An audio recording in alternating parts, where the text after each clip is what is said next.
Perfect స్క్వేర్కి square root find out చేయడం చూద్దాం. ఒక ఎగ్జాంపుల్ చూడండి. 3844కి square root. First last 2 digits కాకుండా ఇంకే నెంబర్ అయితే ఉంటుందో దానికి అప్రాక్సిమేట్ స్క్వేర్ రూట్, అది ఇంటీజర్ పార్ట్ మాత్రమే.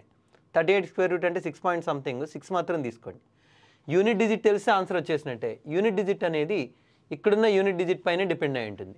సో యూనిట్ డిజిట్ 4 ఉంది కదా, దేన్ని స్క్వేర్ చేస్తే లాస్ట్లో 4 వస్తుంది? Either 2 or 8. సో మన ఆన్సర్ ఇప్పుడు ఆల్రెడీ 6 వచ్చింది కదా, 2 ఆర్ 8 అంటే 62 కానీ 68 కానీ మన ఆన్సర్.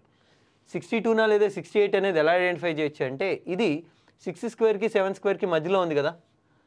సో ఈ రెండింటిని ప్రొడక్ట్ చేయండి. 6 7 ఎంత 42. 38 ఈజ్ లెస్ దాన్ 42. సో మన ఆన్సర్ ఏమవుతుందంటే స్మాలర్ వాల్యూ తీసుకోవాలి. ఒకవేళ ఇక్కడున్న వాల్యూ కనుక దీనికన్నా పెద్దది ఉంటే అప్పుడు లార్జర్ వాల్యూ తీసుకోవాల్సి ఉంటుంది. ఒక 10 ఎగ్జాంపుల్స్ మీరు ప్రాక్టీస్ చేయండి. ఒకవేళ నేను చెప్పింది అర్థం కాకపోతే ఫస్ట్ నుండి మళ్ళీ నేనే చెప్తాను, ఒకసారి వినండి.